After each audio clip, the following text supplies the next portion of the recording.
distrika Anantsohi tsy avelan'ny mpitondra miresaka amin'ny haino aman-jery ireo kandida no resena.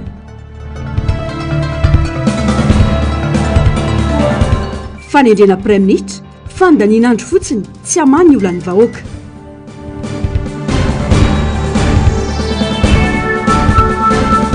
Jirama Bokatrosy makely finoana sarotra ny fanarenana hoy Ralson Roger. Manatitra ny araba tombo kilasy tongovavy tonga soa indray anao tanatin'izao fotoana ny fampalalam-baovao izao ampanajana sy ampitiavana no anasakanao naraka ny antsipirim-baovao hatramin'ny farany. Vaovao makasika ny raharam-pirenena avy hatrany voafidy ny ariva teo ny filohan'ny antenimieram-pirenena vaovao lany tamin'ny sahazato isanjato tamin'izany ny Tokely Justin solombavam-bahoaka 100 tonga ny vory no nanjotra bato azy avokoa izany hoe lany zato isanjato izany iterany tato-baovao ny Asin'Andriamalala sy Mano Randriamalala. Ny solombavam-bahoaka voafidy tany amin'ny distrika ny Sambava Tokely Justin tamin'ny anaran'ny vovonana Irmar no lany filohan'ny antenimieram-pirenena vaovao rehefa natao ny fifidianana itolakandro io tamin'ny efatrora. Solombavam-bahoaka 100 tamin'ireo 100 tonga nanatrika ny fivoriana no nandrotsa bato azy izany hoe voafidy 100 ho filohan'ny antenimieram-pirenena i Tokely Justin izay any kandida tokana ho an'ity toerana ity. Tany amin'ny fampelezan-kevitra dia efa samilaza ny ifidy an'ity solombavam-bahoaka voafidy tany Sambava ity ireo vondrona maro samihafa misy eo anivon'ny antenimieram-pirenena na ny Irmar na tsy miankina eny hatramin'ny firaisan-kina. Raha ny fampiresaka tamin'ny Tokely Justin ny firaisan-kina dia tapaka fa hiaro ny voninahitry ny antenimieram-pirenena ary hiady ho an'ny solombavam-bahoaka ny tenany hakananapa-kevitra taon'izay fifampiresahana izay fa ifidy azy ho filohan'ny antenimieram-pirenena ireo solombavam-bahoaka lany tamin'ny anaran'ny vovonana firaisan-kina. Zahay vonona firaisan-kina zay fantatra fampanohitra kanefa zao miresaka fampiresaka tamin'ny kandida honorable solombavam-bahoaka Tokely Justin koa zahay teo. Inona no lazaiko taminay ho izy hoe hiara-miasa tsika ary izaho dia ho filohan'ny solombavam-bahoaka rehetra ato anatin'ny antenimieram-pirenena satria ny voninahitry ny androm-panjakana no marovana fa tsy voninahitry antoko na ka hoy zahay hoe raha izay izy alefa atao filoha taminay teo dia volona koa izahay mandatsambako hoanao anga tsy lazana hoe satria zahay zay no hanao olina anao volo manoarana sanatia toko raha mpampisoana ny firenena dia anao tsy efa mpitata fa raha mifamitaka zavatra hafa ndray sanatry ny vava koa manome toko zay monsieur le président si fatako président no satria tegna hitsaky rano izy zay filana zay tsy mivola voary lafa tegna hitsaky rano tsy manao rano tsy misy voary la tegna hitsaky rano manao misy voary hanivoary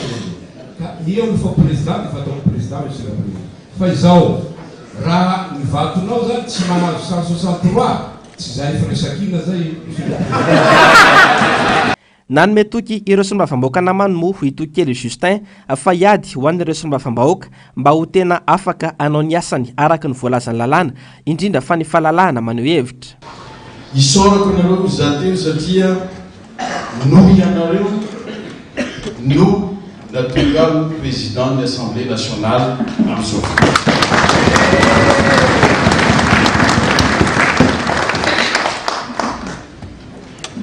Ity lapany Tsimbazaza ity dia efa hainareo ino ny asan'ny solombavam-bahoaka. Ny asan'ny solombavam-bahoaka dia manao lalàna, manara-maso ny asan'ny gouvernement, manao évaluation ihany koa ny asan'ny gouvernement. Ka izay zay eto anoloanareo eto androany dia ametraka ho isan'ny fitaovana lehibe mba ahafahantsika manatanteraka zay asa zay dia ny fahalalana. Eo ihany koa ny fahafahana miteny, fahafahana maneho hevitra zay ny fitaovana lehibe entsika miasa mba hahafahantsika manatanteraky ireo andraikitra goavana anankitelo zay nyteneniko teo ka manome toky atsika sy olombavamboaka namana fa tsy misy tambinam-bava aton'ity antelomeram-pirenena ity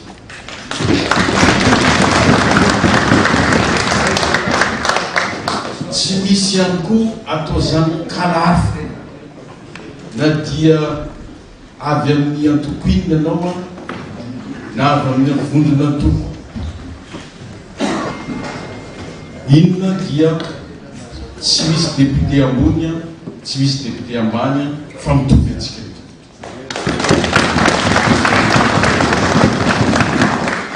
raha tsaivona dia tsy manana mpifaninana tamin'ny Itokely Justin tamin'ny fifidianana sy ny mbafambahoaka na tamin'ity fifidianana izay ho filohany antemeram-pirenena ity administrateur civil ary ministry ny atany teo alohany tenany sy ny mbafambahoaka avy any amin'ny tapany avaratry ny nosy Sambava ny filohany antemeram-pirenena vaovao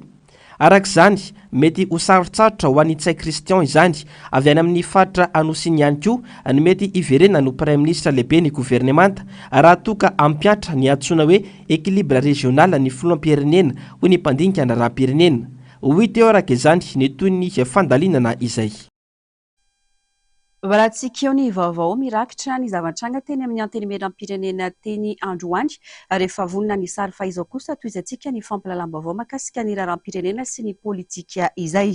raha ny etaetam-bahoaka no tanterahina hatramin'izay dia tsy ho toy izao ny fiainam-bahoaka Prime Ministre ho baiko ny filohan'ny Repoblika no hipetraka eo fa tsy tondra ny tena etaetam-bahoaka marina hoy ny mpanao politika fanda ny nandro fotsiny adihevitra atao eny amin'ny antenemeram-pirenena amin'ny fanendrena izay ho Prime Ministre hoy ny fanazavany tato-baovao ny Nzava Andriamaefa sy Tahirinena.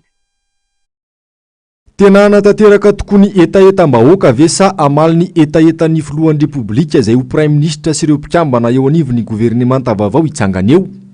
Mbola iverina eo amin'ny toerana ve itsay Kristian izay efa teo amin'ny toerana io nanomboka ny 9 Jona 2024 izany hoe 9 taona sy 2 volana mahery kely asa iova olo-kafa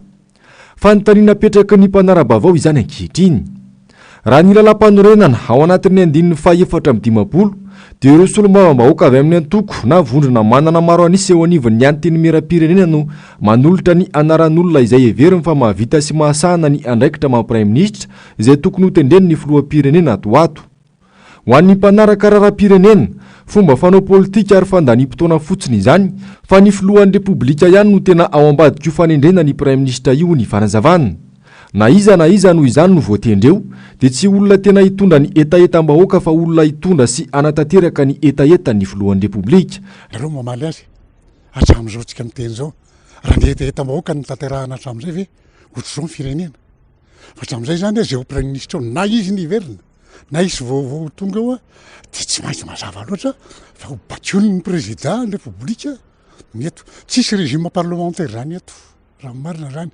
fa régime parlementaire sandoka zay misy eto fa régime présidentiel misy zany hoe zay sitrapon'ny président zay préposé amin'ny président présidentiel zay no atao kanto tsy fahadisokevitra ihany na lazana hoe fandaninahany fotsiny fitreretina adihevitra mikasika an'le hoe iza no prime ministre ao satria natsy zany sisa fa zao prime ministre eo tsy anaraka ny safidim-bahoaka mihitsy ary tsy afaka manatanteraka an'izany na dia manam-panorinanao zany io za tsy miteny ho rasy zany ny prime ministre atao mety manan-kevitra anao zany fa tsy afaka makaisa. Raha ny feo mandeha amin'izao fotoana izao adihevitra be ny ao andapa-ao amin'ny fanendrena izay olona hoeny mahazo arivo mandeha ny adisisika amin'ny famerenana ny tsay Kristian raha toka misy ainko ireo milaza fa olo-kafa mihitsy no mila solo azy. Ny arahana hita ny fitantanany tsay Kristian nandritra izay taona maro na prime ministre azy izay mirehitra mena avokoa ny tondro rehetra sy mba ny toe-karena sy ny sosialim-bahoaka ary ny korosofahana ny firenena. Zavatra tsotra ilay raha tsorina zao fandeha ny atao hoe mitondra fanjakana dia tsotra misy laharam-pahamehana napetraka zay no atao hoe manao politika ka mahasamy hafa aminao dia mifamiatrahana n'le laharam-pahamehana hoe izy aloha laharam-pahamehana zay mahasamy hafa ampanao politika ka raha mpilara-pahamehny fitondrana am'izao fotoana zao a tsy mifanetana amin'ny eritreritra zany za manokana tsy mifanaraka amin'ny etaetam-boaka fijerio azy ka noho izany a ninninona ataon'le premier ministre tonga ao raha mbola le raha-pahamehana na reo programme gouvernemental zay aroso io nivon'ny assemblée nationale nivon'ny antenimera-pirenena vaovao tsy mbola hitako mola izy ankivisa tsy fantatro sany to ihany no averina iny raha iny programme iny a be de be ny zavatra tsy mifanetana amin'ny eritreritra satria tsy mifanaraka amin'ny tombontsomboka ao anatin'ilay zany tsy manaraka amin'ny lara-pahamehana misy raha tsy ahivina omaly no nametra-pialana ny prime ministre say Christian sy ireo mpikambana ao anatin'ny gouvernemanta raha nitatitra ny filan-kevitra ny ministra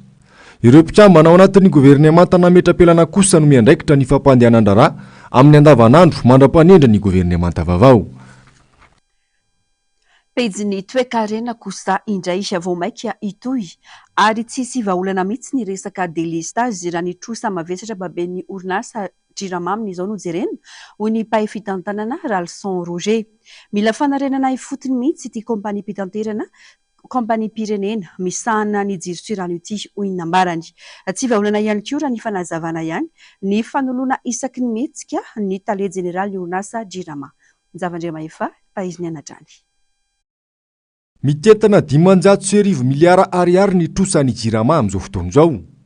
trosa tokony aloha amin'ireo mpiara-miasa madinidinika ny 20 miliara amin'io ary an'ireo mpamatsisolika sy mpiara-miasa amin'ny famatsinan-govo ny ambiny io 20 miliara ariary io no ezahany jirama efaina tsikelikely amin'izao fotoana izao raha ny fanazavany ny tale jeneraly omaly raha atao ny kajikajy tsotsotra mila mandoa 20 miliara ariary isam-bolana mandritra ny 5 taona ny jirama vao mahaverina ny trosa mitentina 500 miliara ariary io mampivarahontsana raha ireo taremarika ireo no jerena aiza no ahitan'ny jirama io vola amina miliara io ahafahana manefa ny trosa ohatrany gaga ihany ny tena na haino an'le tale général reny laza fa hoe mbola tena savovona be ny trosa ny jirama tsy maintsy aloha esekilany moa nahazo to fanampiana ny jirama avy amin'ny mpamatsy vola mahazatra de nasainy teo moa le abean'le vola azo mipanontany tena hoe move reny tsy azo atao avy hatrany ndoavana ny trosany jirama fa maninona moa no hoe mbola alotsikelikely indray le izy a de isambolana de tsy fantatra tsony hoe hatramin'ny roviny izy io no azo atao hoe malalaka de mbola iaina foana zany fatapahan-jiro ny olona sy ny fatapahana rano isan'ny nametraka tantara ratsy ary rangory fototry ny afo amin'izao fahavoazany jirama izao ireo tale jeneraly misa roa teo aloha izay nanodinkodimbola antampitrisany maro teo anivon'ity orinasa ity nomelohy ny fitsarana higadra 10 taona an-tranomaizina no ifanodikodonam-bola io niaraka tamin'ireo tale maromaro teo anivon'ny orinasa jirama izy ireo saingy mandrak'androany tsy hita popoka izay misy ireo tale jeneraly roa ireo nisy ireo tale jeneraly jirama teo a nanjavina tampoka tonga indray le mpisolo-toerana de nanjavina tampoka koa izy ary tsy hita koa zay kasihana an'iny satria mpiara-miasa tamin'le teo aloha ihany masiny ary iny angambana ohatrany nametraka mihitsy hoe raha mikasika azy tokony kasihana aloha le teo aloha nanjaviny ireny amin'ny vola be tsy tokony tsy foroany nakavola nangorona karena nataon'zareo teo a ary karazana hoe natao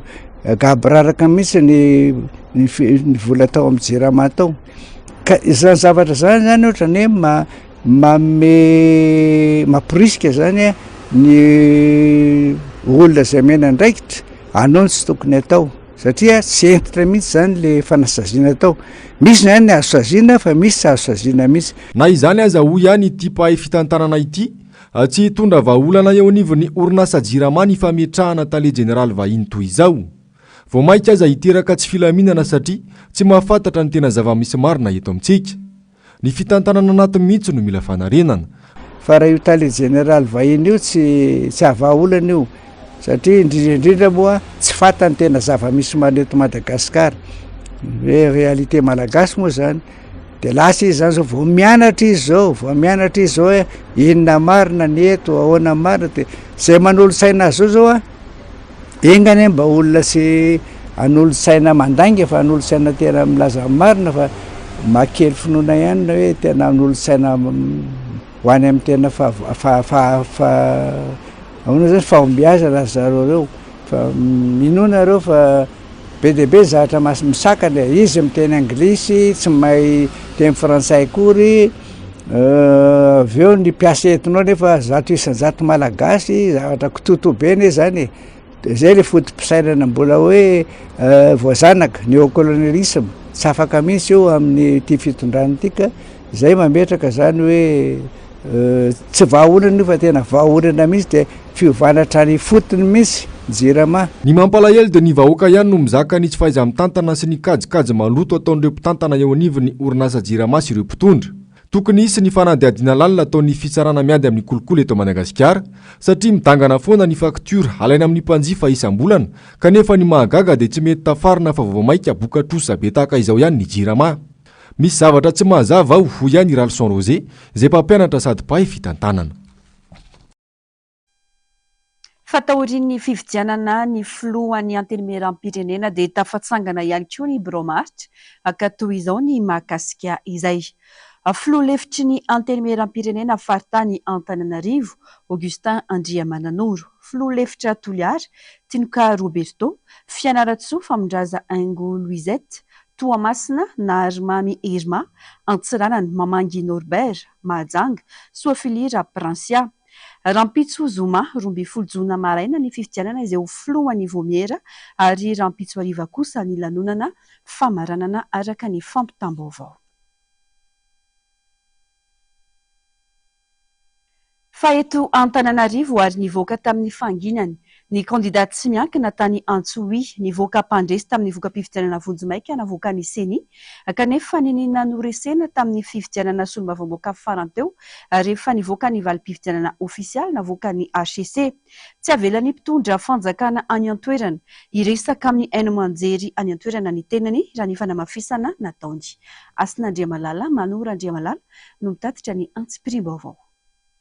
Nandresy tamin'ny voka-pifidianana Vonjomaika navoaka ny Seni ny kandidaty tsy miankina atao amin'ny distrika ny Antsohi Richard Rajonarson asainga ny ninana noresena rehefa teny amin'ny fitsarana avy momba lalam-panorenana noho ny nataony SRMV raha ny fijoroana vavolombelona nataony tamin'ny mpanao gazety androany. Nisy ampahambato no vonoana tany amin'ny birao fandatsaham-bato sasany izay tsy nahitana olana. Nisy tamin'ireo birao fandatsaham-bato hafa nahitana olana kanefa dia tsy nifoanana. Ny filohan'ny SRMV ny tompon'antoka tamin'ny alabato tany Antsohi raha ny nambarany. Ny tegna antondihany eo aketo tsy hoe akory dia tsipika ny vokatra navoaka ny SCC fa mba hitonga le alahilonay indrindrandrindra moa amin'ny district ny Antsohi manolona ny voka-pifidianana zay navadika satria misy tompon'andraikitra ao amin'ny SRMV sy ny Seni namadikan'io satria misy voka-pifidianana anaky efatra no nifoahana Ambaladia, Andampy, Haute-Ville Antsohi, Vetanandava. Marigna fa agnisan'ny nagnafoanana reo voka-pifidianana reo dia nohony indisponibilité des bulletins, indisponibilité des PV otrotran-drakaraha zay aminay daholo zay zavatra rehetra araka ny didina avoakany SCC. Ka tonga ty zahay satria nohony le zavatra misy any aminay tsy afaka miteny zany ahoana moa didy efa nivoaka io tsy azo ampifantariny vahoaka zay fa hipetrany lesiny OMC any aminay dia malahelo zay lazaina fa baiko avaty ambondry dia manoloana an'izay koa nisy zany fitoriana napetraka anay satria enjehan'ny dalàna zany détournement des matériels de vote zay agnisan'izany koa ny fikasagna amadiky ny voka-pifidianana amin'ny article 230 sy 229 maritra an'izay tsara dia mitaky zany zahay mba hampiarina lalàna. Ty peta toko loatra ny mpitondra fanjakana malona ny fisisihany manao le dana mampitohy Antomasina sy Antananarivo ho an'ireo olo zay tompona andraikitra zay nagnano izy io mba tsy hanaovana tsindro ireny satria ny zavatra tegna mampalahelo dia mampalahelo ombeny averigna eto zay teny navoaka ny tompona andraikitra tao aminay fa hoe na tiana na tsy tiana dia tsy maintsy avadika io résultat io satria tsy misy fitondram-panjakana tery arasa amin'ny docteur Richard zany kanjo misy koa le zavatra amin'izao fotoana zay ka mba mitaky zany zay raha ohatra ka zay no baiko marina avy amin'ny filohan'ny pirenena dia malahelo zay vahoaka madinika fa raha tsy baiko marina kosa izy dia mitaky zay mba andresina fepetra manolona ny rehetra angajavatra rehetra rehefa aminay daholo ny profo rehetra magnamarina fa tsy ho 62 ny ailagnelagna vatonay raha amin'ny PV aminay fa mandeha agny 1000 ka azo hoan'le olo zay rehetra nandrehandraikitra tamin'io zavatra dia mba handresagna fepetra hentatra satria ny voka-dratsy nisy ty amin'ny faritry misy anay dia tsy handray anjara amin'ny fifidianana tsony ny vahoaka amin'ny be ny tanàna ho am'izao zay ny tonga anaty nazonao tamin'ny tompona ndraiky mpanjakana ao Antsohihy ihany koa ity kandidat tsy miankina ity fa tsy mahazo miresaka amin'ny haino aman-jery ana toerana ny tenany ary tsy mahazo miresaka amin'ny vahoaka momba ny didi-pitsarana mirakitra ny voka-pifidianana ofisialy navoaka ny HCC ihany koa fa noho ny raha tamin'ny HCC zao 33,14 raha tsy diso zay ao manko le izy fa dia mbola nisy vatokely eo amin'ny 415 io zany vatoko nivonoana zany nefa raha PV ampelantanananay raha jerena misy agny amin'ny 1000 mahery ny elagnelagnanay nefa noho ny fagnodikodinina vato tato amin'ny SRMV tsoroka eto fa tsy HCC ny tompona andraikitra an'io fa ny SRMV tany entoerana no namadibadika io ary anagnanay preuve tsara zany misy bureau de vote zay natagna korontana zay be ny tanàna anaova PV tsy maty re bureau de vote fa lasa validé ahoana ny net tsisy tsigny amin'izao fotoagna zao dia lasa igny ndray novonoana zany zany tegna no mampalahelo ary le vahoaka mihitsy tezitra tsy vitanizy tezitra zay fa marary fo satria tsy mba agnisan'ny nampiavaka ny propagande natako dia tsy mba nagnome vola na ariary folo na zany tamin'ny tsy misy fa hevitra ihany no rasaigny ka raha ohatra ka zay teny napetraka hoe napetraka ny folom-pirenena hoe le candidat mpanjakana tsy maintsy olanina ary ka zay tenen'ny préfet tamin'le 3 juin dia raha ohatra zay ihany nobaiko somary malahelo fa nazay raha fantatra ny mialomako zay tsy nilatsaka fa nohon'izay zavatra fa zay zavatra nitranga dia zany natonga zay tonga ty mbola amin'izao dia gnaboahana notika fa tsy azo ambara vahoaka ny hevitry mahakasika zany voka-pifidianana efa nivoaka mbola tsy azo tenenigny amin'ny radio ny aman-jery ahoana loatra manavahoaka amin'ny tamizy anaovana ohatra amin'izay hatramin'izao zany mbola mihitsy noty navoaka amin'izany fa tsy azo avoaka tsy azo avaro haino aman-jery hono hoe le voka-pifidianana fa miteraka fikorotana am-bahoaka izy angany nagnakorotana le vahoaka sa le SRMV namadibadika an'le zavatra efa nitory ireo tompona andraikitra amin'izao fanodikodinana na safidy-mbahoaka eny amin'ny fitsarana maefa moa ity kandida ity ka miantso ny tohizan'ny fanadihadiana sy ny fivoahany tena marina malohana izany zatra miaingo ambony tsikoky ny mpitondra fanjakana manoloana ny fahatram-bahoaka sy ny rendrarendra ataon'ny mpitondra ny tena loza zatra hampantrena ny malagasy ary milaza fa leon'ny mpitondra kanefa roboka ihany rehefa omena fanomezana kely hoy Roland Ratsiraka efa afatra lehibe ho an'ny mpitondra ireny fareseny Irmara tamin'ny fifidianana solombavam-bahoaka ireny hoy ny fanazavana Rimanapirofo fa efa miatonga saina ny vahoaka malagasy Asinandriamalala Manora Andriamalatrany tipeta toko loatra ny mpitondra fanjakana malona ny fisisihany manao le tetikasa lalambe amikodana mampitoy Antomasina sy Antananarivo hoy ny solombavam-bahoaka Roland Ratsiraka tsy hita mazava hoy izy nivaly ny fanadihadiana ara-tontolo iainana izay fiantra takina mialoha ny anombohany tetikasa tahaka izao zatra loatra miaingo ambony tsikoko ny mpitondra ka variana mirendrarendra be tsy mandeha milony le asa donc zany tsy manara-penitra nefa zareo tia miteny hoe manara-penitra aizany étude indrindrandrindra io lalana io mandalo amina aire protégé maromaro tsy maintsy misy étude zay impact environnemental tsy maintsy misy décision goavana zareo ny tia manao zavatra petatoko zay foana zareo ary manao zavatra tsy amilony mahamenatra sy mampome fa ny azy moa zany propagande lalanda fa le fiainana tsy mety zany zay ny andrasan'ny vahoaka malagasy ina mahatonga ny fanjakana zany mety hoe misisika foana ataony hoe tsy maintsy atao ty tsy maintsy atao ka aiza moa ny zavatra vitany jerevinao ny lalana rehetra potika dia mody mamonjy an'io lalam-baovao io zany mba ahiteny amin'ny vahoaka malagasy hoe ny asa ny vary miakatra ny olona tsy anasa tsisy orinasa maventy mandeha eto Madagasikara manokatra orinasa mba ahafahantsika mba ahafapo hoe manerana ny faritana rehetra hoe manome asa zareo tsy zavatra mandeha donc miezaka lava izy isan-kerinandro mitady zavatra anankiray na barea io na tsy haiko inona io na téléphérique io mba resana amin'ny vahoaka malagasy manome fanantenana vahoaka malagasy jiro tsy mandeha rano tsy mandeha téléphérique ave amboarinao tena tsika ny tena zavatra mampome mihitsy ny zavatra iainantsika zao ary ho tsarainy tantara zareo na vita ry téléphérique io sanatria mivavadiany lela 180 millions d'euros téléphérique tsika ave zao amitsika miteny zao ny olona milahatra rano eto Antananarivo 180 millions d'euros koa 200 millions d'euros io le hoe projet water free donc zany tokony rano mivonjena afatra goavana napetraka ny malagasy ho an'ny mpitondra ihany koa nefa iny fifidianana sy mba fambahoaka farany teo iny ho etra ny fanazavana. Ny olona eto nefa milahatra rano dia miteny izy hoe mandroso Madagasikara dia mbola misy foana ny olona ifidy orange zay nefa valintsika le tenitenenina fotsiny propagandy oera io ny favalintsika io satria misy olona mena vola mena t-shirt dia mifidy an'io tsy normal zany fa jereo fotsiny message nalefa mivahoaka malagasy Tomasina Tsirimara voalohany, ok? Tananarivo Tsirimara voalohany, ok?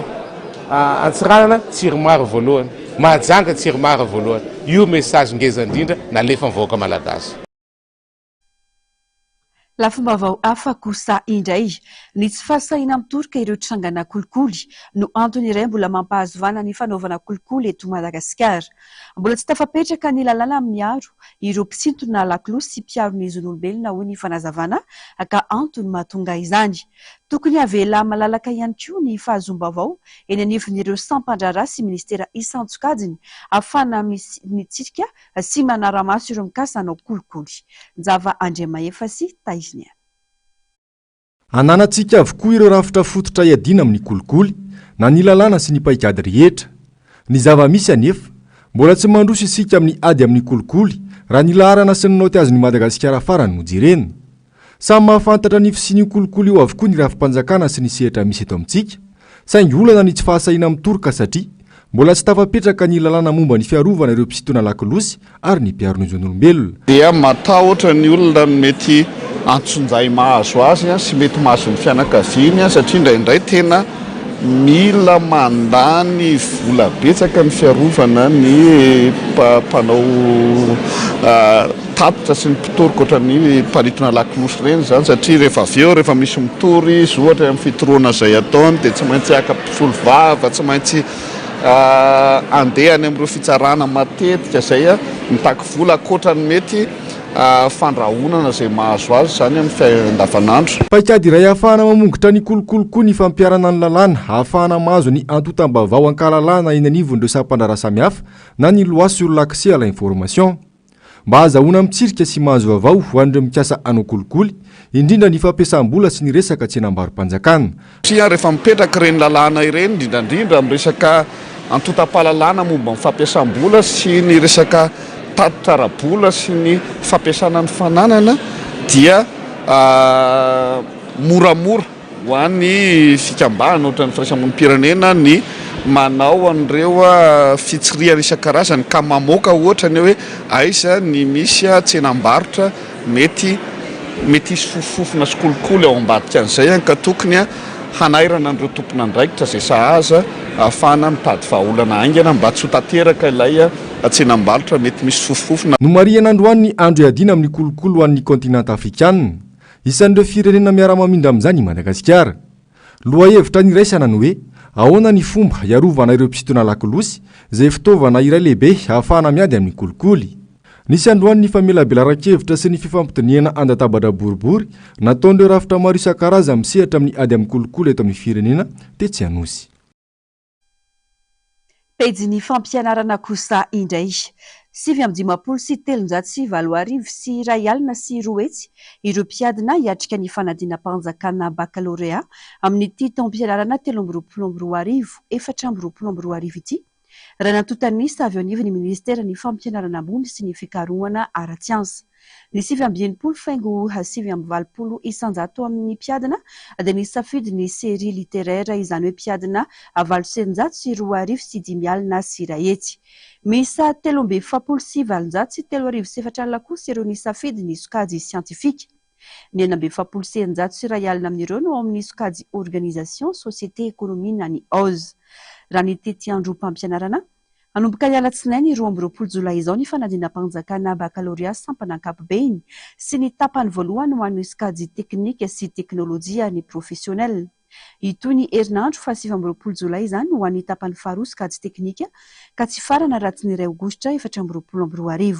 Manana 10 andro iomanana araka izany mikarakara ny fanadinana ireo mpiadina isoroana ireo endrika tsy fahatombanana sy fikorotanana samihafa ataony niseo tamin'ny fanadina-mpanjakana baccalauréat ny taona 2022 sy ny fanadina-mpanjakana BEPC farany teo.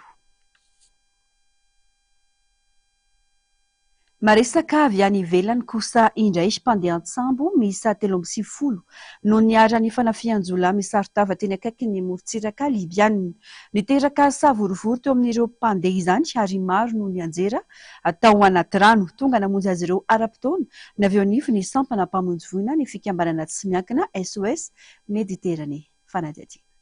Mpifindra monina tsokosoko miisa 3 nandeha sambo no vonjen'ny mpamonjy voina avy fikambanana tsy miankina SOS Méditerranée. Ny talata lasa teo tany akaiky morontsiraka libianina no namindrana azy ireo tamin'ny sambo hafa izay natao mpamonjy voina. Niteraka sakoloka teo amin'ireo mpandeha mantsy fanafian'ireo jolany sarotava ka maro ireo mpandeha nianjera tanaty rano. Marina moa fa toerana fanondranana antsokosoko mpifindra monina io morontsiraka any andrefa Libia io. Tsy nihevitra hamono ireo mpandeha ireo jola raha ny fanazavana fa nikiasa akankeriny an'ilay sambo. Ny amonjena ireo mpifindra monina izay tody zava-sarotra ny tanjon'ny SOS Méditerranée. Lany 3 andro tany an-dranomasina manko ireto mpitsoponenana ireto.